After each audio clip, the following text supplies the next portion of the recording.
الحمد لله نحمده ونستعينه ونستغفره ونؤمن به ونتوكل عليه ونعوذ بالله من شرور أنفسنا ومن سيئات أعمالنا من يهده الله فلا مضل له ومن يضلله فلا هادي له ونشهد أن لا إله إلا الله وحده لا شريك له ونشهد أن سيدنا وحبيبنا ومولانا محمدا عبده ورسوله صلى الله تعالى على خير خلقه محمد وآله وأصحابه أجمعين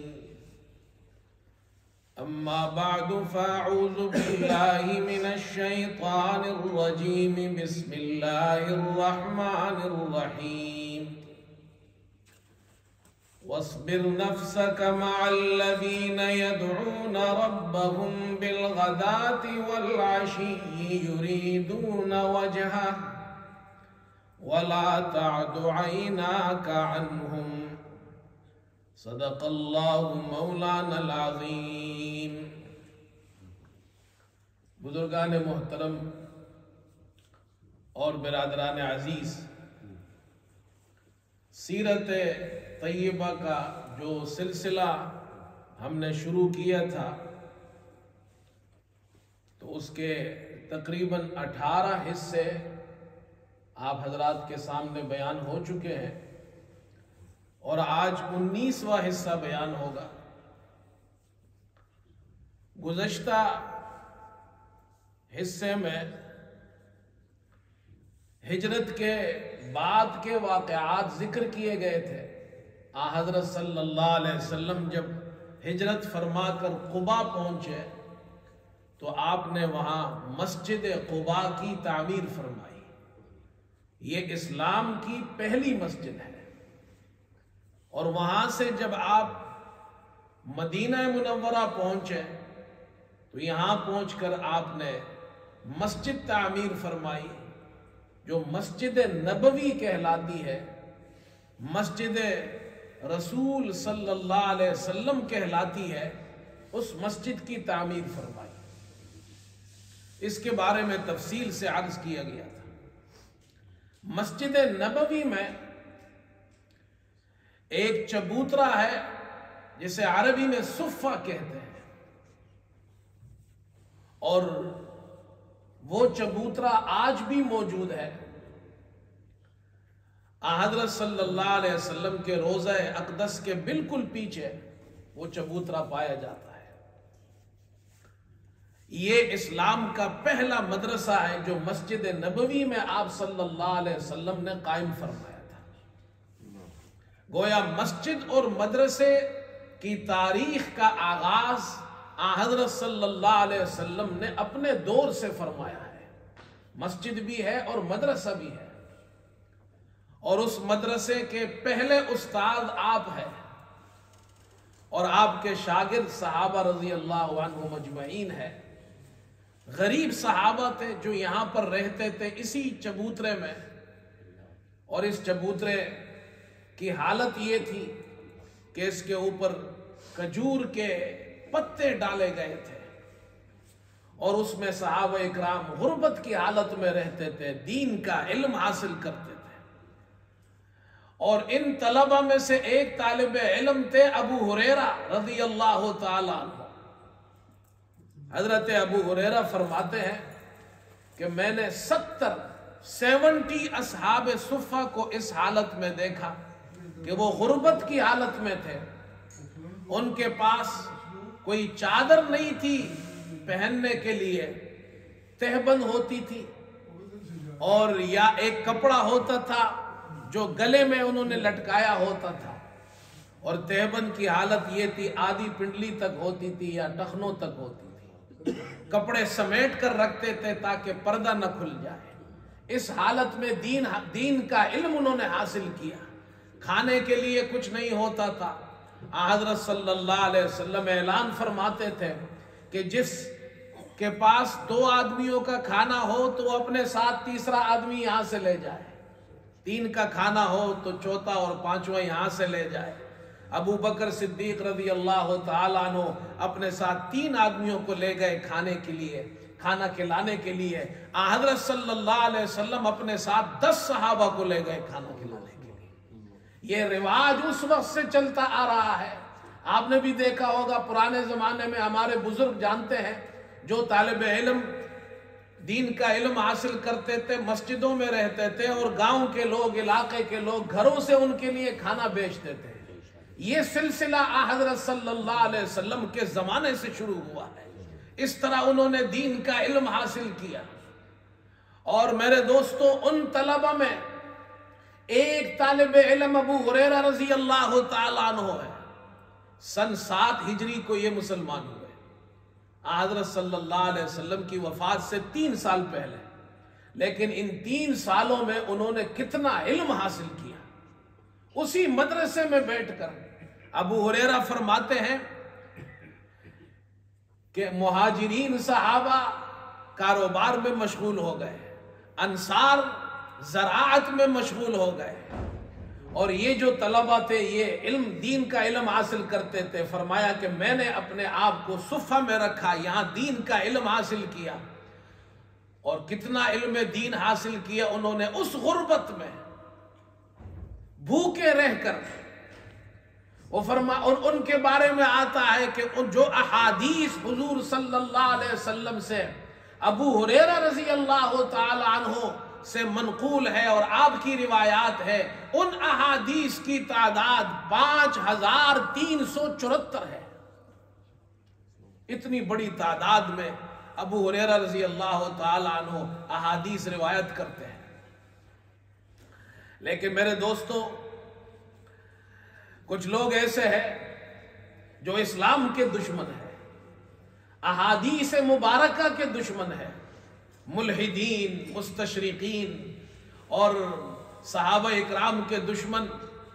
وہ صحابہ اکرام پر اعتراض کرتے ہیں، احادیث پر اعتراض کرتے ہیں۔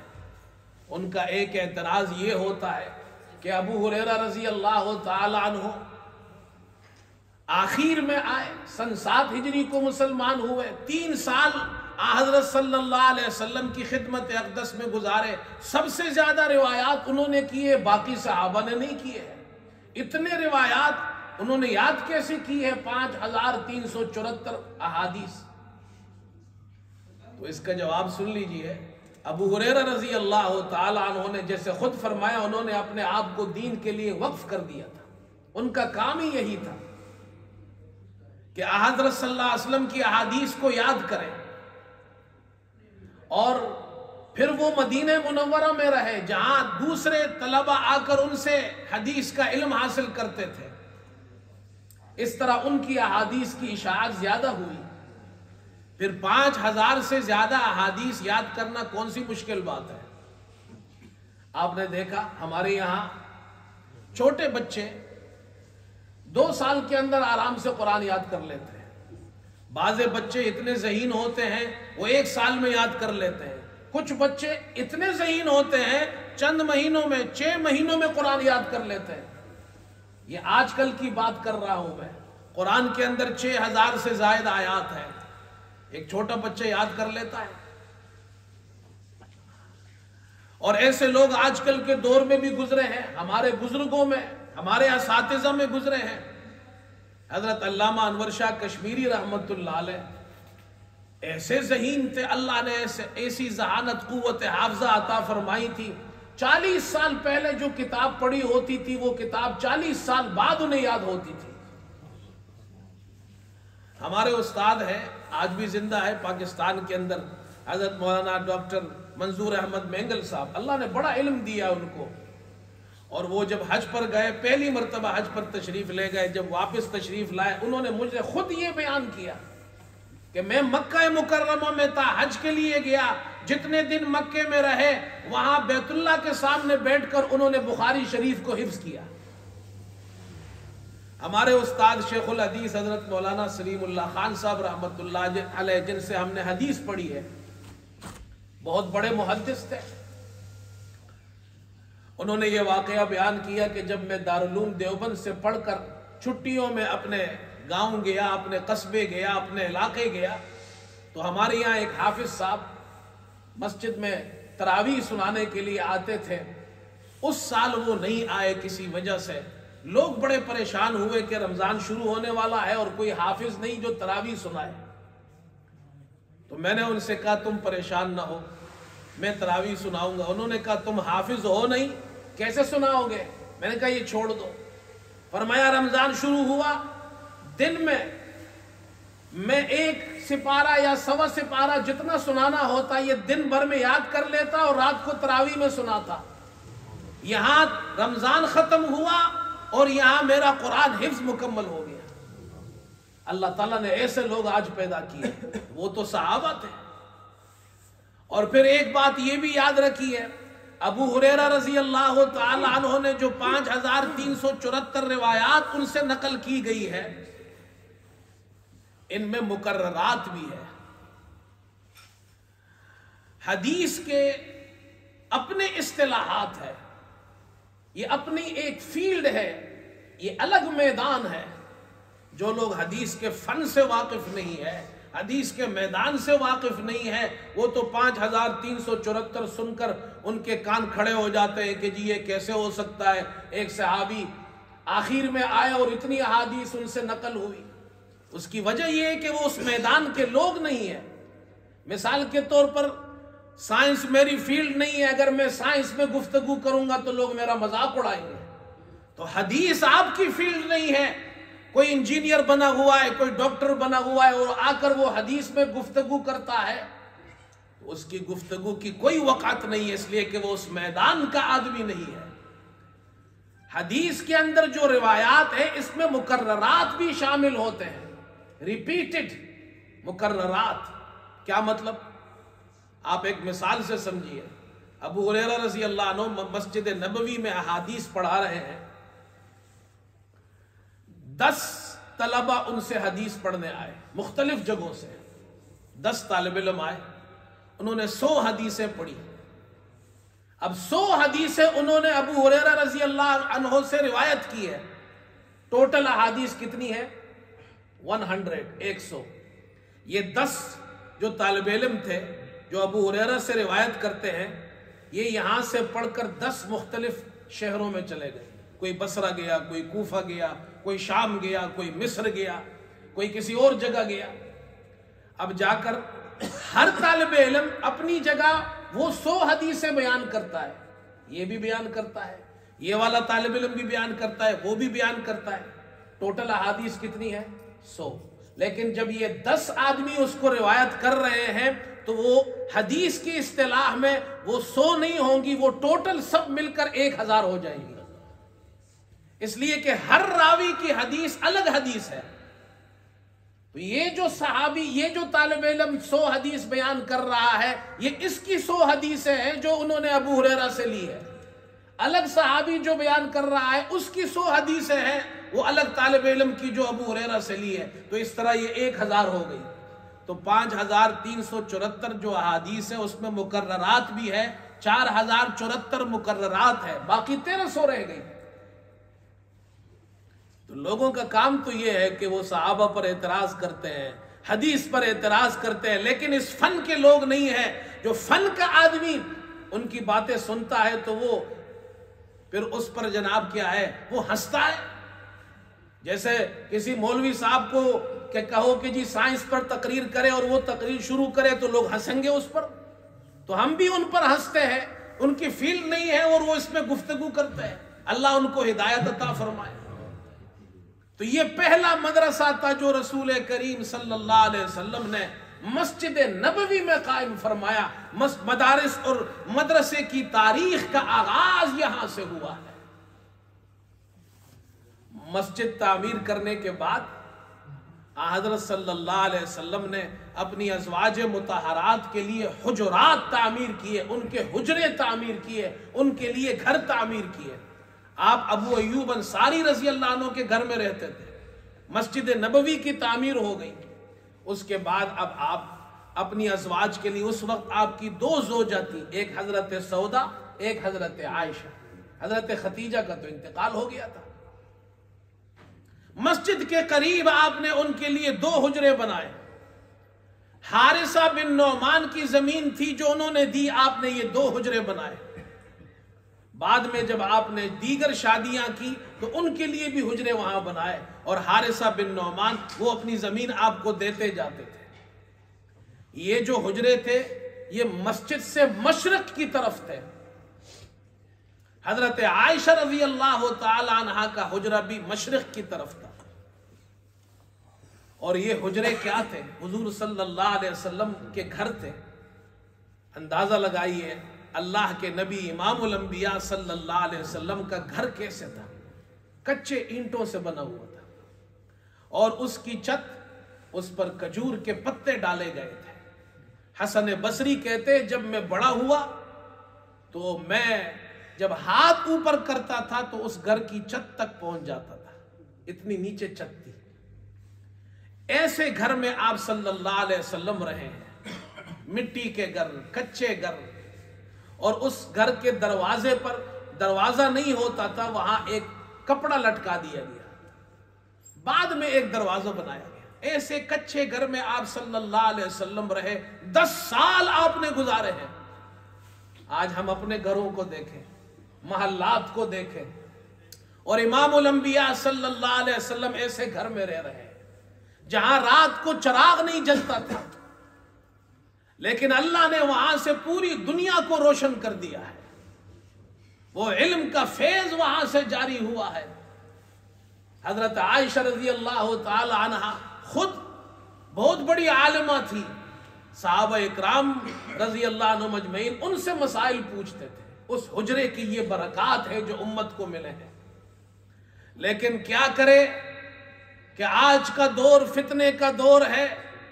حضرت صلی اللہ علیہ وسلم کا وہ گھر مبارک جہاں سے یہ نور پھوٹا ہے، جہاں آپ صلی اللہ علیہ وسلم حضرت عائشہ رضی اللہ عنہا کے گھر اس حجرے میں رہے 10 سال، لوگ اس پر بھی اعتراض کرتے ہیں۔ روافض کا کام کیا ہے؟ رافضیوں کا کام یہ ہے صحابہ اکرام پر انگلی اٹھانا، ان کی توہین کرنا۔ وہ کہتے کیا ہے؟ تو بخاری میں ایک حدیث ہے، آپ صلی اللہ علیہ وسلم نے مشرق کی طرف اشارہ کیا۔ آپ مسجد میں خطبہ دے رہے تھے، اب مشرق کی جانب حضرت عائشہ رضی اللہ عنہ کا حجرہ اسی طرف تھا، تو آپ نے اس طرف اشارہ کیا اور آپ نے فرمایا الفتنۃ ہا ہونا، 3 مرتبہ فرمایا فتنہ یہاں سے نکلے گا، من حیث یطلع قرن الشیطان، اور یہیں سے شیطان کا سینگ نمودار ہوگا۔ اب وہ کہتے کیا ہے کہ یہ نعوذ باللہ حضور صلی اللہ علیہ وسلم نے حضرت عائشہ کے گھر کو فتنے کی جگہ قرار دیا ہے۔ تو اس کا جواب سن لیجئے بھائی۔ جواب یہ ہے حضرت عائشہ رضی اللہ عنہا کا گھر مشرق کی طرف تھا، آپ نے یہ نہیں فرمایا کہ وہ گھر وہ فتنے کی جگہ ہے، مشرق سے فتنہ ہوگا تو اس سمت میں حضرت عائشہ کا گھر تھا، اس لیے اس طرف اشارہ کیا۔ چنانچہ اسی بخاری میں عبداللہ ابن عمر رضی اللہ عنہ کی روایت موجود ہے کہ آپ صلی اللہ علیہ وسلم مشرق کی طرف رخ کیے ہوئے تھے، اور آپ نے فرمایا کہ یہاں سے فتنہ نکلے گا اور یہیں سے شیطان کا سینگ نمودار ہوگا۔ تو مشرق مراد ہے، اس سے حضرت عائشہ رضی اللہ عنہ کا گھر مراد نہیں ہے، وہ گھر تو درمیان اس سمت میں آ گیا نا۔ اچھا بھائی ایک بات اور سمجھیے، جو لوگ یہ اعتراض کرتے ہیں ان کو میں یہ جواب دیتا ہوں کہ تمہیں شرم نہیں آتی کہ تم یہ کہتے ہو کہ نعوذ باللہ حضرت عائشہ رضی اللہ عنہا کے گھر کو اللہ کے رسول نے فتنے کی جگہ قرار دیا ہے؟ یہ حضرت عائشہ پر کی توہین نہیں، یہ تو تم رسول اللہ صلی اللہ علیہ وسلم کی توہین کر رہے ہو، اس لیے کہ وہ گھر تو حضور کا بھی تھا۔ آپ صلی اللہ علیہ وسلم 10 سال اس گھر میں رہے ہیں، تو کیا نعوذ باللہ حضور صلی اللہ علیہ وسلم نے اپنے گھر کو فتنے کی جگہ قرار دیا؟ اپنے گھر کے بارے میں فرمایا یہاں سے شیطان کا سینگ نکلے گا؟ تم تو اللہ کے رسول کی توہین کر رہے ہو۔ اور پاکستان میں ایک عالم دین ہے، انہوں نے بڑا اچھا جواب دیا۔ وہ فرماتے ہیں کہ میں ایک مرتبہ بیان کر رہا تھا، تو بیان کے بعد ایک آدمی کھڑا ہوا اور اس نے یہی کہا کہ جی بخاری میں حدیث ہے کہ حضور صلی اللہ علیہ وسلم نے حضرت عائشہ کے گھر کو نعوذ باللہ فتنے کا گھر قرار دیا۔ تو میں نے، وہ عالم دین فرماتے، میں نے کہا حضرت عائشہ کا گھر مشرق کی طرف تھا، آپ نے مشرق کی طرف اشارہ کیا کہ مشرق سے فتنہ نکلے گا۔ حضرت عائشہ کا گھر مراد نہیں ہے، مشرق مراد ہے، سمت وہ ہے۔ تو وہ عالم دین فرماتے ہیں کہ جس آدمی نے یہ سوال کیا تھا وہ میرے دائیں طرف کھڑا تھا، رائٹ سائڈ پہ۔ تو میں نے اس کو سمجھانے کے لیے کہا کہ اگر میں یہ کہوں کہ میرے دائیں طرف شیطان ہے، تو کہتے ہو بڑا غصہ ہو گیا وہ آدمی کہ تم مجھے شیطان کہتے ہو۔ میں نے کہا نہیں بھائی، میں آپ کو تو شیطان نہیں کہتا۔ قرآن میں اللہ تعالیٰ فرماتے ہیں ثم لآتینہم من بین ایدیہم ومن خلفہم وعن ایمانہم وعن شمائلہم۔ شیطان نے کہا کہ میں انسان کو بہکاؤں گا چاروں طرف سے، دائیں طرف سے بھی آؤں گا، بائیں طرف سے بھی آؤں گا، آگے سے بھی آؤں گا، پیچھے سے بھی آؤں گا۔ تو شیطان دائیں طرف بھی ہوتا ہے۔ اب اگر میں یہ کہوں میرے دائیں طرف شیطان ہے اور آپ کھڑے ہیں دائیں طرف، تو میرا مطلب یہ تو نہیں ہے میں آپ کو شیطان کہہ رہا ہوں، میں تو یہ کہہ رہا ہوں اس سمت سے شیطان آتا ہے۔ تو کہتے ہیں پھر بات سمجھ میں آئی ان لوگوں کو۔ اسی طرح حضور صلی اللہ علیہ وسلم نے یہ فرمایا مشرق سے فتنہ نکلے گا، ورنہ نعوذ باللہ اگر کوئی یہ کہے کہ حضرت عائشہ کا حجرہ وہ فتنے کی جگہ ہے، تو نعوذ باللہ اس جگہ تو حضور صلی اللہ علیہ وسلم 10 سال آپ وہاں رہے ہیں، اور پھر آپ کی وفات اسی حجرے میں ہوئی ہے، اور پھر آپ کی قبر بھی اسی حجرے میں ہے، آپ آج بھی اسی حجرے میں آرام فرما رہے ہیں۔ اعتراض کرنے والوں کو سوچنا چاہیے کہ وہ کس پر انگلی اٹھا رہے ہیں۔ یہ ہے حضرت عائشہ رضی اللہ تعالی عنہ کا حجرہ۔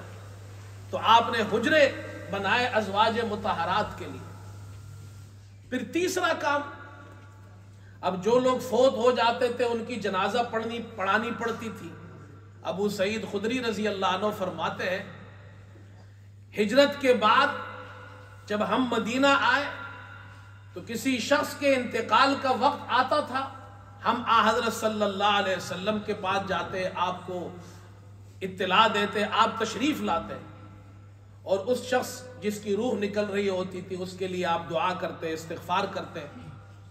جب اس کی روح نکل جاتی تو غسل دیا جاتا، پھر جنازہ پڑھایا جاتا، پھر قبر میں تدفین ہوتی تو آپ وہیں پر رہتے تھے۔ تو صحابہ نے سوچا اللہ کے رسول کو تکلیف ہوتی ہے، تو انہوں نے کہا جب آئندہ کسی کا انتقال ہو جائے، جنازہ تیار ہو جائے، تب ہم حضور کو اطلاع دیں گے۔ تو پھر حضور تشریف لاتے، جنازہ پڑھاتے، قبرستان جاتے۔ پھر صحابہ نے کہا کہ نہیں، حضرت صلی اللہ علیہ وسلم کی سہولت اس میں ہے کہ ہم ان کو بلانے کے بجائے ان کے یہاں جنازہ لے جائیں۔ تو جب کسی کا انتقال ہوتا تو وہ آپ کے حجرے اور مسجد نبوی کے سامنے وہاں جنازہ لے آتے، آپ صلی اللہ علیہ وسلم وہاں جنازہ پڑھاتے تھے۔ اس جگہ کو جنازہ گاہ بنا دیا گیا، موضع الجنازہ، جنازہ گاہ جس کو کہتے ہیں۔ آج بھی بہت سے ہمارے یہاں خاص طور پر دیہاتی علاقوں میں جہاں ہمارے گاؤں میں لوگ رہتے ہیں مسلمان، تو وہ اپنے لیے قبرستان کے ساتھ ایک جنازہ گاہ بھی بناتے ہیں۔ تو مسجد موجود تھی، آپ صلی اللہ علیہ وسلم مسجد میں جنازے نہیں پڑھاتے تھے، آپ مسجد سے باہر جنازہ گاہ میں جنازے پڑھاتے تھے۔ ہاں کبھی کبھار آپ نے مسجد میں پڑھایا ہے جنازہ ضرورت کی وجہ سے۔ اسی لیے امام ابو حنیفہ اور امام مالک رحمت اللہ علیہ وہ فرماتے ہیں مسجد میں جنازہ پڑھانا مکروہ ہے، سنت یہ مسجد سے باہر پڑھایا جائے۔ البتہ ضرورت ہو، مثال کے طور پر کوئی جگہ نہیں ہے، بارش ہو رہی ہے بہت سخت، اب کوئی جگہ آپ کے پاس نہیں ہے، عذر ہے، تب آپ مسجد میں پڑھا سکتے ہیں۔ اس لیے کہ حضور صلی اللہ علیہ وسلم عام طور پر جنازہ مسجد سے باہر پڑھاتے تھے، مسجد کے اندر نہیں پڑھاتے تھے۔ چنانچہ ہمارے یہاں بھی ہم جنازہ پڑھاتے ہیں تو جنازہ باہر ہوتا ہے، امام بھی باہر کھڑا ہوتا ہے، کچھ لوگ بھی باہر ہوتے ہیں، لیکن سب لوگ باہر نہیں آ سکتے ہیں، اس لیے باقی لوگ مسجد میں کھڑے ہوتے ہیں۔ ٹھیک ہے اس طرح، لیکن حضرت صلی اللہ علیہ وسلم کا معمول مبارک یہ تھا کہ آپ جنازہ گاہ میں جنازہ پڑھاتے تھے۔ یہ ایک مرحلہ یہ پیش آیا، جنازہ گاہ بھی قائم ہو گیا۔ اس کے بعد چوتھا کام جو ہجرت کے بعد ہوا ہے، وہ تاریخ نے دیکھا اس کی مثال اور نظیر کوئی نہیں پیش کر سکتا ہے، جو حضرت صلی اللہ علیہ وسلم نے ہجرت کے بعد یہ کام آپ نے انجام دیا، اور وہ ہے مواخات، برادرہڈ۔ مہاجرین اور انصار کے درمیان آپ نے مواخات قائم فرمائی، ایک مہاجر صحابی کو دوسرے انصار صحابی کا بھائی بنا دیا۔ علماء فرماتے ہیں یہ مواخات 2 مرتبہ ہوئی ہے، ایک مرتبہ ہجرت سے پہلے مہاجرین کے درمیان مکے میں ہوئی ہے، اور ایک مرتبہ ہجرت کے بعد مدینہ منورہ میں ہوئی ہے۔ اور اس مواخات کا اتنی بڑی مواخات تھی کہ جب مہاجرین اور انصار کو آپ نے فرمایا یہ صحابی فلاں صحابی کا بھائی ہے، مواخات قائم کر دی، تو اس کا فائدہ یہ ہوا کہ وہ انصار صحابہ اپنا مال بھی لے کر آئے، ہمارا آدھا مال ہمارا، آدھا تمہارا، آدھی زمین ہماری آدھی تمہاری۔ کہا اگر تم چاہو تو ہم اپنی ایک بیوی کو طلاق دے دیتے ہیں اور عدت کے بعد تم اس سے نکاح کر لو۔ لیکن مہاجرین تو مہاجرین تھے، انہوں نے کہا جی اللہ آپ کو برکت دے، آپ نے ہمارے لیے بہت کچھ کیا ہے، ہمیں بازار کا راستہ بتایا، ہم خود تجارت کریں گے۔ اللہ تعالیٰ نے اس مواخات کے ذریعے ان کے دلوں کو بھی اکٹھا کر دیا، اور ان کی جو اس وقت کی ضرورت تھی اللہ تعالیٰ نے وہ ضرورت بھی پوری کر دی، اس لیے کہ اتنے سارے لوگ مکہ سے مدینہ آئے اور سب کے سب غریب ہیں۔ اب اکانومی کی بھی ضرورت ہے ایک ملک کے لیے۔ حضرت صلی اللہ علیہ وسلم نے کتنا آسان فارمولہ بتایا۔ آج ہمارے حکمران پاگل ہو گئے ہیں، وہ اکانومی سٹرونگ نہیں کر سکتے، اتنے فارمولے انہوں نے یوز کیے ہیں۔ حضرت صلی اللہ علیہ وسلم نے کتنا آسان فارمولہ بتایا ہے، مہاجر انصار بھائی بھائی بن جاؤ، مالدار کو غریب کا بھائی بنا دو، بھائی اس کا خیال رکھو۔ اگر سب ایک دوسرے کا خیال رکھیں تو ہمارے مسلم ممالک میں اکانومی کا کوئی مسئلہ نہیں ہوگا۔ میں تو یہ کہتا ہوں اگر مسلمان صرف زکوٰۃ اچھی طرح ادا کریں تو ہماری اکانومی اور معاشی مسائل حل ہو جائیں گے، صرف زکوٰۃ اچھی طرح ادا کریں۔ آج ہمارے مسلمان ممالک ایسے ممالک ہیں جن کے پاس اتنا پیسہ ہے کہ مجھے کسی نے تصویر دکھائی ایک محل کی، مسلمان حکمران کے محل کی، جس کے غسل خانے کے اندر جو نلکا لگا ہوا ہے وہ بھی سونے کا ہے۔ نلکا، بیڈ روم کی بات نہیں کر رہا، ٹوائلٹ کا نلکا سونے کا ہے۔ اتنا مال ہے مسلمان کے پاس، لیکن وہ کیا ہے، اس مال پر سانپ بن کر بیٹھ گئے ہیں، غریبوں کو نہیں دیتے۔ ورنہ دنیا میں مسلمان کوئی غریب باقی نہ رہے۔ حضرت صلی اللہ علیہ وسلم نے آسان فارمولہ بتایا، بھائی بھائی بن جاؤ، بھائی بھائی بن گئے۔ اب مہاجرین آ گئے حضور صلی اللہ علیہ وسلم کے پاس، اے اللہ کے رسول یہ تو انصار صحابہ ہمارے بھائی بن گئے، ہماری مدد کر رہے ہیں، ہمارے پرابلم سولو ہو گئے ہیں، اکانومی بھی ہماری سٹرونگ ہو گئی ہے، لیکن سوال یہ ہے یہ سارا ثواب انصار کو ملا، ہمیں تو کوئی ثواب نہیں ملا۔ اللہ اکبر، صحابہ کی سوچ کیا تھی، سارا ثواب ان کو ملا۔ آپ نے فرمایا اگر تم ثواب کمانا چاہتے ہو تو ان انصار کو دعائیں دو، یہ تمہاری مدد کریں گے، ان کو ثواب ملے گا، تم دعائیں دو گے تمہیں ثواب ملے گا۔ حضرت عائشہ صدیقہ رضی اللہ تعالی عنہا کے پاس جب کوئی سائل مانگنے آتا تھا تو جو مانگنے والے ہوتے ہیں نا سائل، ان کی عادت ہوتی ہے وہ دعائیں دیتے ہیں، اللہ تمہارا بھلا کرے، اللہ تمہیں خوشیاں دے، اللہ تمہیں برکت دے، اللہ تمہاری روزی میں برکت، یہ کہتے ہیں نا، تمہارے بچوں کو اللہ خوش رکھے، دعائیں دیتے ہیں۔ تو حضرت عائشہ رضی اللہ عنہا کو وہ جو فقیر آتے تھے دعائیں دیتے تھے، تو حضرت عائشہ رضی اللہ عنہا ان کو صدقہ بھی دیتی تھی، دعائیں بھی دیتی تھی۔